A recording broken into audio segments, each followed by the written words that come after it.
Hello everyone, this is Priyanka and welcome back to pre explore. जैसे कि आप सभी देख पा रहे हो कि क्लास 10th की एनसीईआरटी हम कंप्लीट कर रहे हैं यहाँ पे, और ये चैप्टर 4 रहने वाला है ना।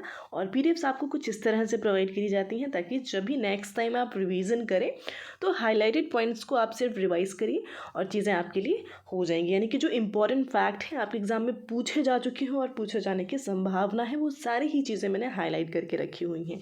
और ये चैप्टर काफ़ी इंपॉर्टेंट है बिकॉज यहाँ पे कृषि से रिलेटेड फैक्ट, जो कि जैसे कि स्थानांतरित कृषि जिसे हम कहते हैं, स्लैश एंड बर्न भी कहते हैं, इन सब से रिलेटेड फैक्ट आपके एग्जाम में पूछे भी जा चुके हैं और आगे बहुत से क्वेश्चन बनने की संभावना भी है ना। तो चलिए शुरू करेंगे क्लास को। और पीडीएफ्स वगैरह जैसे कि मैंने बताया ही सारी आपको टेलीग्राम से मिल जाती है ना, जिसका लिंक आपको डिस्क्रिप्शन में मिल जाएगा।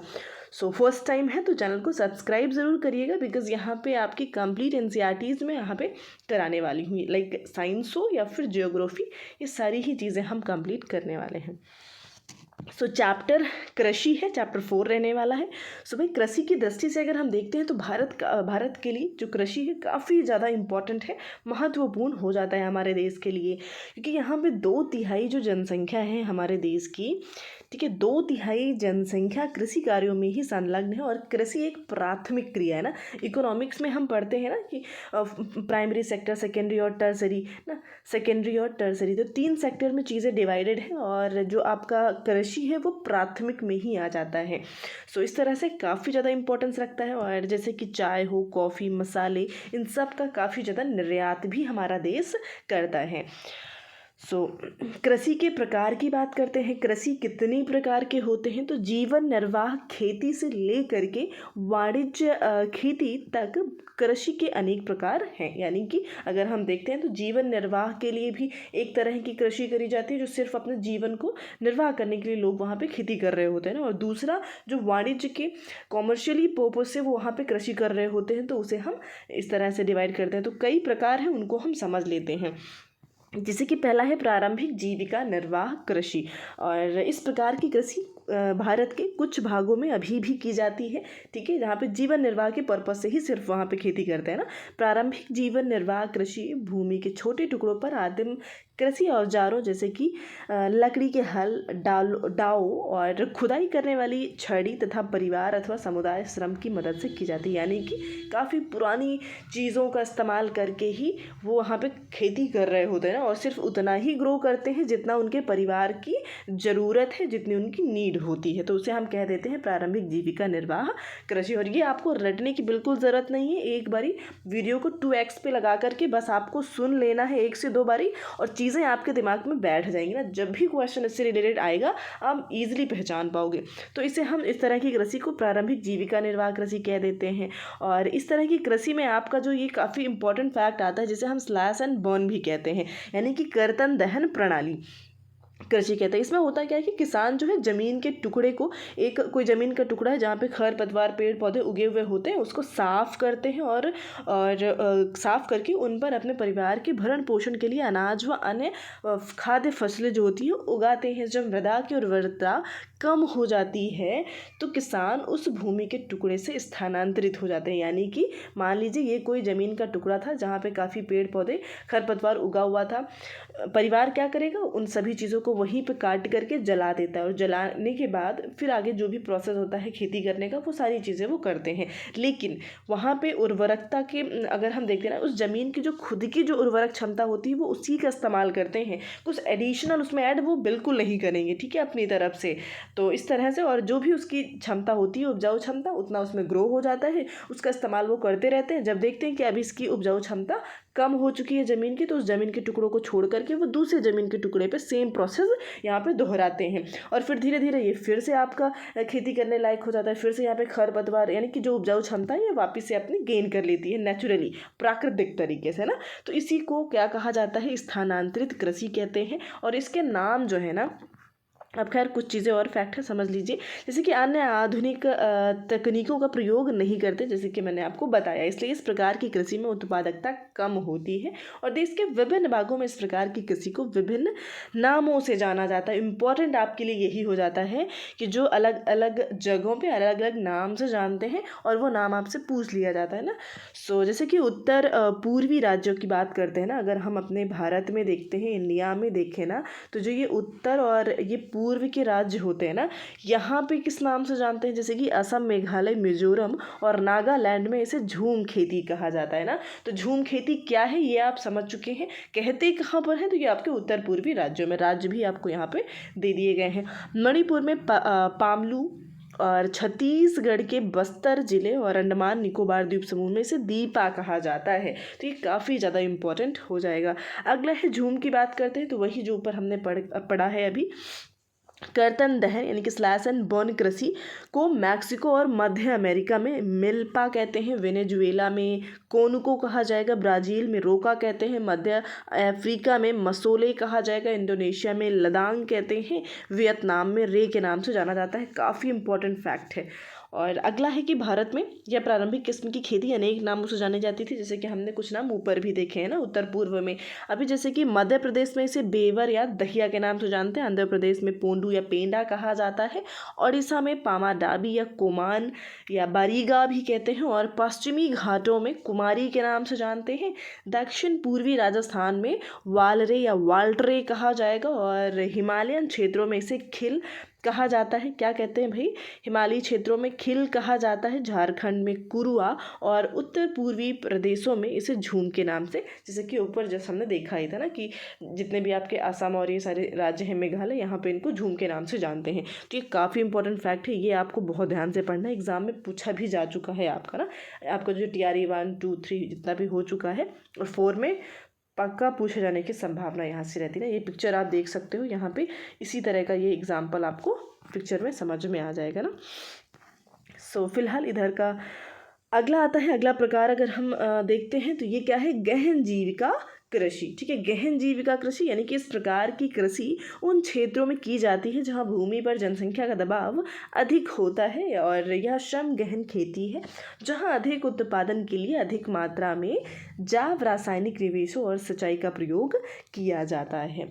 यानी कि इस तरह से होता है ना कि जैसे कि मान लीजिए कि एक परिवार है और उसमें 2 बेटे हैं, तो इस परिवार के पास जितनी भी खेती थी, अभी वो पूरा परिवार मिलकर कर रहा था, फिर 2 बेटे थे, आगे चल करके उनका अलग अलग हुआ, तो वो वही खेती आपका 2 पार्ट में डिवाइड कर दिया गया। ठीक है, उसी खेती को क्या किया गया, 2 पार्ट में डिवाइड कर दिया गया इस तरह से। तो अभी इन दोनों बच्चों को अलग अलग मिल गया, अब इनके भी बच्चे हुए तो उसमें भी वो खेती, मतलब वो टुकड़ा पहले बड़ा था, फिर छोटा छोटा होते हुए इस तरह से चीज़ें हमें देखने को मिलती हैं। तो जो भू स्वामित्व में विरासत के अधिकार के कारण पीढ़ी दर पीढ़ी जोतों का आकार छोटा और अलाभप्रद होता जा रहा है ना। इस वजह से क्या होता है कि दबाव तो बढ़ रहा है जनसंख्या का, लेकिन ज़मीन का जो टुकड़ा है वो दिन ब दिन छोटा होता चला जा रहा है ना। तो इस तरह से ये चीज़ें होती हैं यहाँ पे। और समझ गए होंगे आप वाणिज्य कृषि क्या होती है। तो वाणिज्य कृषि यानी कि कॉमर्शियल पर्पज से ही यहाँ पे खेती करी जा रही होती है ना, ऐसा नहीं कि सिर्फ और भरण पोषण के लिए कर रहे होते हैं ये। यानी कि इस प्रकार की कृषि के मुख्य लक्षण आधुनिक निवेशों जैसे कि अधिक पैदावार देने वाले बीजों, रासायनिक उर्वरकों और कीटनाशकों के प्रयोग से उच्च पैदावार प्राप्त करना होता है। यानी कि इनका पर्पस यही होता है कि भाई हम ज़्यादा से ज़्यादा यहाँ पे ग्रो करें ताकि हमारा उतना ही प्रॉफिट हो बिजनेस में। तो उदाहरण के लिए हरियाणा और पंजाब में चावल वाणिज्य की एक फसल है, यानी कि इन क्षेत्रों में चावल सबसे ज़्यादा ग्रो किया जाता है। और ये सिर्फ अपना नीड ही फुलफिल नहीं करते हैं, ये क्या करते हैं, कॉमर्शियली ग्रो कर रहे होते हैं ताकि इसको बेच करके भी अपना ही जीवन यापन कर सकें। परंतु ओडिशा में यह एक जीविका फसल है, यानी कि ओडिशा में चावल बहुत ज़्यादा ग्रो नहीं होता है, वहाँ के लोग सिर्फ उतना ही ग्रो कर पाते हैं जितना उन्हें खाना है, जितना इस्तेमाल करना होता है। मूव करते हैं आगे की तरफ। जैसे रोपड़ कृषि भी एक प्रकार का, रोपड़ यानी कि प्लांटेशन जिसे कहा जाता है। क्या कहते हैं भाई, प्लांटेशन। तो रोपड़ भी एक प्रकार की वाणिज्यिक कृषि ही खेती ही होती है। इस प्रकार की खेती में लंबे चौड़े क्षेत्र में एकल फसल बोई जाती है, तो उसे रोपण कृषि कह दिया जाता है ना। जैसे कि चाय में चाय, कॉफ़ी, रबर और गन्ना, केला इत्यादि महत्वपूर्ण रोपड़ फसलें होती हैं। असम और उत्तरी बंगाल में हाँ, उत्तरी बंगाल में चाय, कर्नाटक में कॉफ़ी, उत्तरी बंगाल में चाय, कर्नाटक में कॉफ़ी की मुख्य रोपण फसलें हमें देखने को मिलती हैं। यानी कि एक ऐसा ज़मीन का टुकड़ा जो खाद्य पदार्थ नहीं है, खाद्य मतलब खाने योग्य तुरंत ऐसे नहीं खा, चाय कॉफ़ी आप नहीं खा सकते हो, चाय बनाते हो ना, उस तरह से चीज़ें इस्तेमाल करते हो, तो इसे रोपण कृषि कहते हैं ना। जैसे केले की यहाँ पे खेती करी जा रही है ना, प्रॉपर एक ज़मीन पे, एक ज़मीन के टुकड़े पर केले ही केले आपको नज़र आ रहे हैं, तो इसे हम रोपण कृषि के नाम से जानते हैं ना। कहाँ पे कौन सी रोपण कृषि करी जाती है ये आप समझ चुके हो ना। आपको याद होना चाहिए कि कर्नाटका में कॉफ़ी की खेती करी जाती है और उत्तर बंगाल और असम में सॉरी चाय की खेती करी जाती है ना। तो इस तरह से ये चीज़ें हो गई, आप समझ पाए होंगे। आगे बढ़ेंगे, जैसे कि हम फसलों की प्रकार की बात करते हैं ना, सस्य प्रारूप क्या होता है। तो अपने भारत की भौतिक विविधताओं और संस्कृति की बहुलता के संबंध में अध्ययन किया तो भाई देश में जो है ना कृषि जो है अलग अलग तरीके से अलग अलग सीजन में अलग अलग चीज़ें बोई जाती है ना। जैसे कि भारत में 3 सस्य ऋतुएं होती हैं ना, अगर हम देखते हैं तो, और उन ऋतुओं में किन चीज़ों की खेती करी जाती है, कुछ रबी की फसलें होती हैं, कुछ खरीफ होती हैं और कुछ जायद की फसलें होती हैं। अब इन्हें अलग अलग समझ लेते हैं क्योंकि एग्जाम में पूछा भी जाता है ना। पूछ लिया गया भाई कि रबी की खेती किस सीज़न से किस सीज़न में करी जाती है। तो रबी फसलों को शीत ऋतु में अक्टूबर से दिसंबर के मध्य बोया जाता है, ठीक है, अक्टूबर से दिसंबर के बीच में बोया जाता है। और ग्रीष्म ऋतु में यानी कि अप्रैल से जून के मध्य इसे काट लिया जाता है। इसमें जैसे गेहूं की फसलें अभी बोई गई होंगी ना, अगर आप अपने आसपास देखोगे तो गेहूं यहाँ पे छोटा छोटा इस तरह से फसलें आपको नजर आएंगी। और ग्रीष्म ऋतु अप्रैल जून में इनको काट लिया जाता है। जैसे कि गेहूं, जौ, मटर, चना, सरसों कुछ मुख्य रबी की फसलें इस कैटेगरी में आ जाती हैं। उत्तर और उत्तरी पश्चिमी राज्य जैसे कि पंजाब, हरियाणा, हिमाचल प्रदेश, जम्मू कश्मीर, उत्तराखंड और उत्तर प्रदेश जो है गेहूं और अन्य रबी फसलों के उत्पादन के लिए काफ़ी ज़्यादा इंपॉर्टेंट राज्य माने जाते हैं ना। कौन कौन से ये आप समझ चुके होंगे। आगे देखते हैं, तो नेक्स्ट हो जाएगा आपका खरीफ की फसलों की बात करते हैं। तो खरीफ फसलें जो है देश के विभिन्न क्षेत्रों में मानसून के आगमन के साथ बोई जाती है ना। जैसे कि चावल की बात करते हैं ना, तो चावल के लिए बहुत ज़्यादा पानी की ज़रूरत होती है और इस कैटेगरी में जितनी भी फसलें आती हैं उनको कहीं ना कहीं पानी की नीड होती है। इसीलिए मानसून के टाइम पे यानी कि जून जुलाई के वक्त जब बारिश का मौसम रहता है उस वक्त बोया जाता है और सितंबर अक्टूबर में कट कर लिया जाता है इनको ना।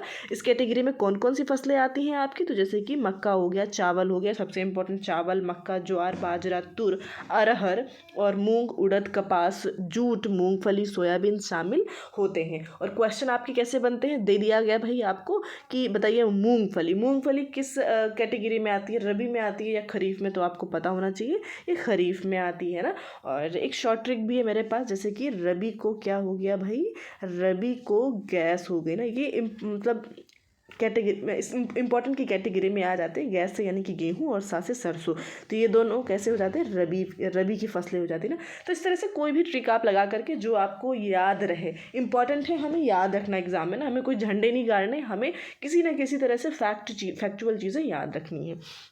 तो जितनी फसलें हैं आपने देखी, ये सारी ही आपकी खरीफ में आती हैं और इस तरह से यहाँ पे चीज़ें होती हैं ना। कहाँ पे बोई जाती हैं, तो पश्चिम बंगाल हो गया, असम, पश्चिम बंगाल, उड़ीसा, आंध्र प्रदेश, तेलंगाना, तमिलनाडु, केरल, महाराष्ट्र, विशेषकर कोंकणी तटीय क्षेत्र, उत्तर प्रदेश, बिहार में इनकी खेती जो है चावल की खेती स्पेशली करी जाती है ना। आगे क्या कह रहे हैं कि ये इंपॉर्टेंट फैक्ट है, यहाँ से पूछा भी गया है ना कि औस, अमन और बोरो ये क्या है, तो ये धान की 3 किस्में हैं जिसको असम, पश्चिम बंगाल, उड़ीसा में धान की 3 फसलें हैं जो उगाई जाती हैं। कौन कौन सी, औस, अमन, बोरो, कहाँ कहाँ पे, तो असम, पश्चिम बंगाल, उड़ीसा। ये मैं बार बार रिपीट कर रही हूँ बिकॉज ये इंपॉर्टेंट है और यहाँ से अलग से क्वेश्चन बन जाता है आपका। अब बात करते हैं जायद की फसल क्या होती है। तो जायद क्या है, रबी और खरीफ के बीच में जब ये जून जुलाई का एकदम कड़कती हुई गर्मी चल रही होती है ना, एकदम भयानक वाली गर्मी चल रही होती है, उस वक्त में जायद की फसलें जो आप तरबूज, खरबूजा है ना, ककड़ी, ये सब चीज़ें खाते हो, ये सब जायद की कैटेगरी में ही आ जाती है ना। जैसे कि तरबूज हो गया, खरबूजा, खीरे, सब्जी, चारे की फसलों की खेती की जाती है, गन्ने। और दूसरा फैक्ट ये है, इंपॉर्टेंट नोट में आप ये याद कर सकते हो कि जो गन्ना है ना, गन्ना के लिए लगभग 1 साल का वर्ष लग जाता है पूरा ग्रो होने में उसको। तो ये चीज़ें हो चुकी हैं। अब कुछ मुख्य फसलें हैं जिनके बारे में हम जान लेते हैं। स्पेशली चावल की बात करते हैं तो चावल को अधिकांश लोगों का खाद्यान्न चावल ही है। खाद्यान्न यानी कि जिससे लोग सबसे ज़्यादा डिपेंडेंट जिस फसल पे है वो चावल की फसल होती है। ठीक है, भारत में स्पेशली इस बात को आपको दिमाग में रखने वाला है। और हमारा देश जो है चीन के बाद दूसरा सबसे बड़ा चावल का उत्पादक बन जाता है। और इस मैप में आप देख पाओगे कि यहाँ पे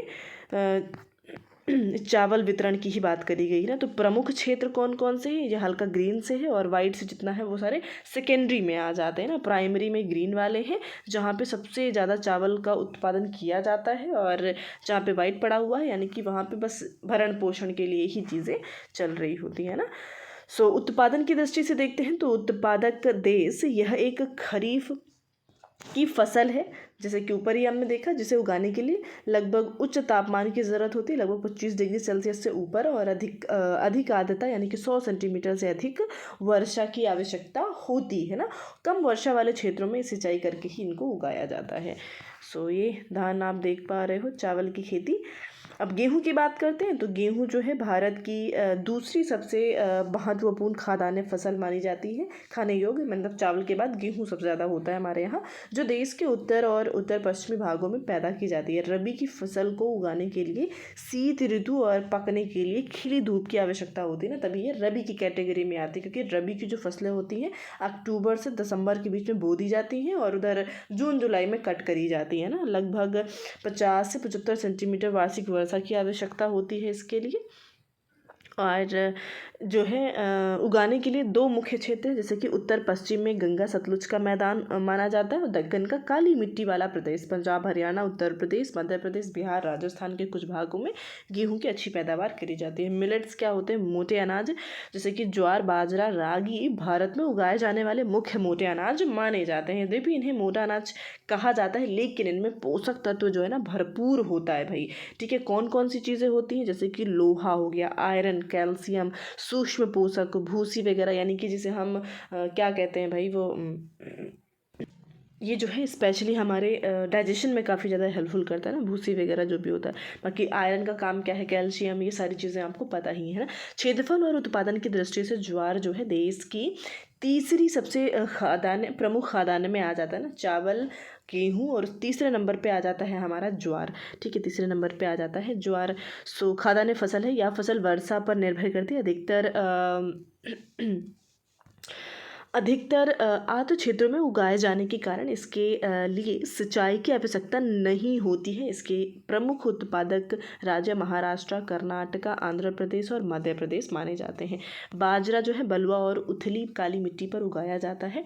राजस्थान, यूपी, महाराष्ट्र, गुजरात, हरियाणा इसके मुख्य उत्पादक राज्य माने जाते हैं। रागी शुष्क प्रदेशों की फसल है, और यह लाल, काली, बलुआ, दोमट और उथली काली मिट्टी पर अच्छी तरह से उगाई जाती है। रागी के प्रमुख उत्पादक राज्य आपके उत्तर हिमाचल प्रदेश, कर्नाटका, उत्तराखंड, सिक्किम, झारखंड, अरुणाचल प्रदेश माने जाते हैं। मक्का की बात करते हैं तो मक्का में आ जाता है, यह एक ऐसी फसल है जो खाद्यान्न व चारा दोनों रूप में इस्तेमाल करी जाती है ना, खाद्यान्न के रूप में भी और चारा के रूप में भी इस्तेमाल करी जाती है, और एक खरीफ फसल है। ठीक है, और ये है जो आपका गेहूं का वितरण दिखाया गया है। प्रमुख क्षेत्र हल्का डार्क है, और जो लाइट में है वो आपका हो जाएगा सेकेंडरी में आ जाता है ना, जहाँ पे गेहूं का उत्पादन होता है। और इसके लिए 21 से 27 डिग्री सेल्सियस तापमान की आवश्यकता होती है, और पुरानी जलोढ़ मिट्टी पर अच्छी तरह से उगाई जा सकती है। कर्नाटका, मध्य प्रदेश, यूपी, बिहार, आंध्र प्रदेश, तेलंगाना में मक्का का मेनली जो है उत्पादन किया जाता है। दालों की बात करते हैं तो भारत जो है विश्व में दालों की सबसे बड़ा उत्पादक माना जाता है। पूरे विश्व में उपभोक्ता देश है। शाकाहारी खाने में दालें सबसे अधिक प्रोटीन दायक होती है ना, प्रोटीन प्रोवाइड करता है, जैसे कि तुर, अरहर की दाल, उड़द, मूंग, मसूर, मटर, चना भारत की मुख्य दलहनी फसलें मानी जाती हैं। और फलीदार होने के कारण इनके जड़ों में एक तरह का बैक्टीरिया पाया जाता है, जिसे हम राइजोबियम कहते हैं, और वो क्या करता है, नाइट्रोजन का स्थिरीकरण करता है, नाइट्रोजन गैस का स्थिरीकरण करता है, यानी कि नाइट्रोजन की जो मात्रा है प्रॉपर मिट्टी में बना के रखता है। और अरहर को छोड़ करके ना, ये एक्सेप्शन जरूर याद रखेंगे कि सभी दालों में होता है एक्सेप्ट अरहर, अरहर को छोड़ करके बाकी सभी दालों में नाइट्रोजन स्थिरीकरण करने की क्षमता होती है। क्यों होती है? क्योंकि इनकी जड़ों में राइजोबियम, इस चीज़ को याद रख लीजिएगा, काफ़ी इम्पोर्टेंट है, राइजोबियम नाम का एक बैक्टीरिया पाया जाता है जो कि नाइट्रोजन स्थिरीकरण करने का काम करता है।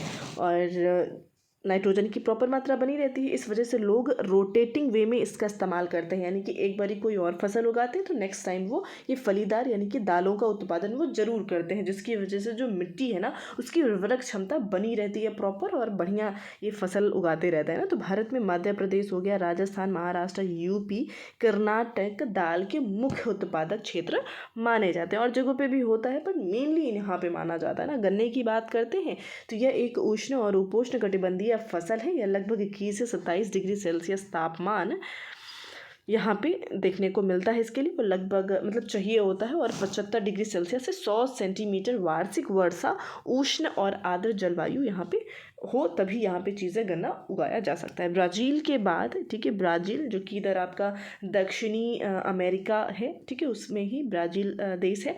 और इसके बाद भारत जो है गन्ने का दूसरा सबसे बड़ा उत्पादक है। पहला कौन है? ब्राज़ील है, और यह चीनी, गुड़, खांडसारी और सीरा बनाने में काम आता है। यूपी हो, महाराष्ट्र हो, कर्नाटक, तमिलनाडु, आंध्र प्रदेश, तेलंगाना, बिहार, पंजाब, हरियाणा गन्ने के मुख्य उत्पादक राज्य माने जाते हैं। तिलहन की बात करते हैं तो तिलहन 2018 में भारत जो है विश्व में चीन के बाद दूसरा सबसे बड़ा तिलहन उत्पादक देश बन चुका है।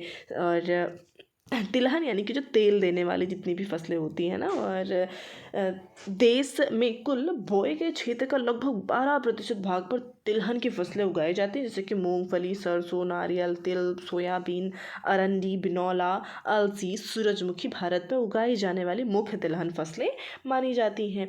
अब यहाँ पे हम मूंगफली की स्पेशली बात कर लें तो मूंगफली जो है खरीफ की फसल है। यह देश में मुख्य तिलहनों के उत्पादन का आधा भाग इसी फसल से जो है फुलफिल एक तरीके से प्राप्त होता है ना। गुजरात जो है मूंगफली का प्रमुख उत्पादक राज्य है। इसके अतिरिक्त राजस्थान, तमिलनाडु मूंगफली के अन्य उत्पादक राज्य माने जाते हैं। अलसी और सरसों जो है रबी की फसलों में आती है। तो इस तरह से भी आपको याद होना चाहिए ना कि रबी की फसलों में कौन कौन सी थी और खरीफ की फसलों में कौन कौन सी चीज़ें आती है ना। तिल जो है उत्तरी भारत में खरीफ की फसल और दक्षिण भारत में रबी की फसल कही जाती है। ये चीज़ भी आपको याद होना चाहिए। अरंडी, खरीफ, रबी दोनों की ही फसल ऋतुओं में बोई जाती है ना। जो अरंडी है वो खरीफ और रबी दोनों में भी उगाई जा सकती है, यानी कि दोनों सिचुएशन उसके लिए एक तरह से एक जैसी मानी जा सकती है। चाय की बात करते हैं तो चाय एक रोपण कृषि में आती है, जैसे कि हमने ऊपर देखा ही था, है ना। और इसको लाए कौन थे भारत में? तो अंग्रेजों के द्वारा लाया गया था चाय को। और चाय के मुख्य उत्पादक क्षेत्र में आपका असम हो जाता है। पश्चिम बंगाल में दार्जिलिंग हो गया, और जलपाईगुड़ी जिलों की पहाड़ियाँ तमिलनाडु और केरल है। इनके अलावा हिमाचल प्रदेश, उत्तराखंड, मेघालय, आंध्र प्रदेश और त्रिपुरा आदि राज्यों में भी चाय उगाई जाती है। सन 2018 में भारत विश्व में चीन के बाद दूसरा बड़ा चाय उत्पादक देश माना जाता है। और कॉफ़ी की बात करते हैं तो भारतीय कॉफ़ी अपनी गुणवत्ता के लिए विश्वविख्यात है। हमारे देश में अरेबिका किस्म की कॉफ़ी पैदा की जाती है, जो आरंभ में यमन से लाई गई थी। कहाँ से लाई गई थी? यमन से लाई गई थी। और भारत में स्पेशली अरेबिका किस्म की जो कॉफ़ी है उगाई जाती है। आपको याद क्या रखना है? अरेबिका, ठीक है। आज भी इसकी खेती नीलगिरी की पहाड़ियों, जहाँ पे जी आपका दक्षिण वाला जो पोर्शन है, जहाँ पे केरल और तमिलनाडु का मिलान बिंदु है, वहीं पे नीलगिरी पहाड़ियाँ पाई जाती हैं। उसके आसपास कर्नाटका, केरल, तमिलनाडु में ही, हाँ, ये तीनों ही बाउंड्री टच होती हैं, उसे ही हम नीलगिरी पहाड़ी कहते हैं ना। वहाँ पे इसका जो खेती है करी जाती है ना। बागवानी फसलें कौन सी हो जाती हैं? तो सन 2018 में भारत का विश्व में फलों और सब्जियों के उत्पादन में चीन के बाद दूसरा स्थान था। बागवानी फसलों के उत्पादन में भारतीय फलों, जिनमें से महाराष्ट्र, आंध्र प्रदेश, तेलंगाना, उत्तर प्रदेश, पश्चिम बंगाल में आम, के लिए फेमस है, नागपुर और चेरापूंजी जो कि मेघालय में है उस संतरे के लिए फेमस है। केरल, मिजोरम, महाराष्ट्र, तमिलनाडु में केले का उत्पादन अच्छा होता है। उत्तर प्रदेश, बिहार में लीची का उत्पादन, बिहार का मुजफ्फर जिला जो कि स्पेशली लीची के लिए फेमस है ना, और मेघालय के अनानास, आंध्र प्रदेश, तेलंगाना और महाराष्ट्र के अंगूर फेमस है। हिमाचल प्रदेश, जम्मू कश्मीर के सेब फेमस है। नाशपाती, खुबानी, अखरोट की विश्वविख्यात में बहुत मांग है, यानी कि इस तरह से नाशपाती, सेब हो, नाशपाती हो, खुबानी, अखरोट, ये सारे ही आपके जम्मू कश्मीर और हिमाचल प्रदेश में ही देखने को मिलती हैं ना। तो ये लीची वगैरह, अखरोट, अनार, सेब आप देख सकते हो। और ये चीज़ यहाँ पे सेरीकल्चर क्या है, तो सेरीकल्चर रेशम कीट के उत्पादन को ही सेरीकल्चर कहा जाता है ना। रेशम के पेड़, सॉरी रेशम बोल रही हूँ, जो आपका मलबेरी होता है ना, मलबेरी शहतूत का पेड़ होता है, उन्हीं की पत्तियों पर ही पाले जाते हैं रेशम के कीड़े, और रेशम के कीड़ों से उत्पादन होता है रेशम का ना, और इसकी खेती को, उत्पादन को सेरीकल्चर कहा जाता है। ये चीज़ें पूछी जाती हैं। और रबड़ की बात करते हैं तो रबड़ भूमध्य रेखीय क्षेत्र का फसल है, और इसमें 200 सेंटीमीटर से अधिक वर्षा और 25 डिग्री सेल्सियस से अधिक तापमान वाली नम और आर्द्र जलवायु की आवश्यकता होती है। मुख्य रूप से केरला, तमिलनाडु, कर्नाटक, अंडमान निकोबार द्वीप समूह और मेघालय में गारो पहाड़ियों में इसको उगाया जाता है। रेशेदार फसलों की बात करते हैं तो कपास, जूट, सन और प्राकृतिक रेशम भारत में उगाई जाने वाली 4 मुख्य रेशेदार फसलें मानी जाती हैं। आपकी कौन सी? ये 4 हो गई, और इनमें से पहली 3 मिट्टी में फसल उगाने से प्राप्त होती हैं, और चौथा रेशम के कीड़े के कोकून से प्राप्त किया जाता है, जैसे कि मैंने आपको ऊपर ही बताया। कपास की बात करते हैं। कपास उत्पादन में भारत विश्व में चीन के बाद दूसरा स्थान रखता है, और दक्कन पठार के शुष्कतर भागों में काली मिट्टी कपास उत्पादन के लिए उपयुक्त मानी जाती है। और यह कैसी है? तो एक खरीफ की फसल मानते हैं। कपास कैसा है भाई? एक खरीफ का फसल है। पककर तैयार होने में इसे लगभग 6 से 8 महीने का समय लग जाता है, और इन जगहों पे महाराष्ट्र, गुजरात, मध्य प्रदेश, कर्नाटक, आंध्र प्रदेश, तेलंगाना, तमिलनाडु, पंजाब, हरियाणा, उत्तर प्रदेश में कपास की अच्छी खेती करी जाती है ना। जूट की बात करते हैं तो जूट को सुनहरा रेशा कहा जाता है, और यहाँ से क्वेश्चन बनता है कि सुनहरा रेशा किसे कहा जाता है? तो जूट से कहा जाता है, जूट को कहा जाता है, ठीक है। और जूट कहाँ कहाँ पाया जाता है? सबसे ज़्यादा जूट का उत्पादन पश्चिम बंगाल में होता है, उसके बाद बिहार, असम, उड़ीसा, मेघालय जूट के मुख्य उत्पादक राज्य माने जाते हैं। इसे बनाई क्या जाती है? तो चटाई, रस्सी, तंतु व धागे, गलीचे, दूसरी दस्तकारी की वस्तुएं से बनाई जाती है ना, और पेड़ से मिलता है, हमें ये चीज़ें पता होनी चाहिए। सो जहाँ तक है आपके इम्पॉर्टेंट फैक्ट यहीं पे कंप्लीट होते हैं। थोड़ा सा हाँ, ये लास्ट टॉपिक बचा था और इम्पॉर्टेंट भी हो जाता है ना, जिसे हम भूदान, ग्राम दान कहते हैं ना। तो ये पूरा ही एक बार जल्दी से पढ़ लेंगे। इसकी शुरुआत किसने करी थी और इसे प्रोसीड किसने किया आगे ना, फिर ये चीज़ें हमें पता होनी चाहिए। जैसे कि महात्मा गांधी ने विनोबा भावे, जिन्होंने उनके सत्याग्रह में सबसे निष्ठावान सत्याग्रही की तरह भाग लिया था, को अपना आध्यात्मिक उत्तराधिकारी घोषित किया था। ठीक है, गांधी जी ने किसको? विनोबा भावे को। और उनकी गांधी जी कि ग्राम स्वराज अवधारणा में भी गहरी आस्था थी। ठीक है, गांधी जी की शहादत के बाद, यानी जब उनकी मृत्यु हो जाती है, उसके बाद उनके संदेश को लोगों तक पहुंचाने के लिए विनोबा भावे ने लगभग पूरे देश की पदयात्रा की। एक बार जब वे आंध्र प्रदेश के एक गांव पोचमपल्ली में बोल रहे थे, तो उनके कुछ भूमिहीन गरीब जो है ग्रामीणों ने उनके अपने आर्थिक भरण पोषण के लिए कुछ भूमि मांग ली, और विनोबा भावे ने उनसे तुरंत कोई वायदा तो नहीं किया, परंतु उनको आश्वासन दिया कि यदि वे सहकारी खेती करते हैं तो वे भारत सरकार से बात करके उनके लिए ज़मीन ज़रूर उनको दिलवाएंगे। और अचानक से भूदान आंदोलन कहाँ किसे गया ना, ये इंपॉर्टेंट फैक्ट यहाँ से जो आपको ये एक आपका व्यू बनाएगी किस तरह से इसकी शुरुआत होती है भूमिदान की ना। श्री रामचंद्र रेड्डी, ये इंपॉर्टेंट पर्सन है। श्री रामचंद्र रेड्डी उठ खड़े हुए और उन्होंने 80 भूमिहीन ग्रामीणों को 80 एकड़ भूमि बांटने की पेशकश कर दी। इसे भूदान के नाम से जाना गया। बाद में विनोबा भावे ने यात्राएं की और अपनी यह विचार पूरे भारत में फैलाया। यानी कि उत्पन्न महात्मा गांधी से हुआ, प्रोसीड विनोबा भावे ने किया, और पहली बारी दान किसने किया? तो श्री रामचंद्र रेड्डी ने किया था, वो भी दक्षिण की तरफ 80 एकड़ ज़मीन उन्होंने दान दी और इसे भूदान के नाम से जाना गया। विनोबा भावे फिर इसका प्रचार प्रसार कर रहे थे, पूरे भारत में फैला रहे थे इस बात को। कुछ जमींदारों ने जो अनेक गांवों के मालिक थे और भूमिहीनों को पूरा का पूरा गांव ही उन्होंने क्या कर दिया, दान कर दिया। इसे ग्राम दान कहा गया।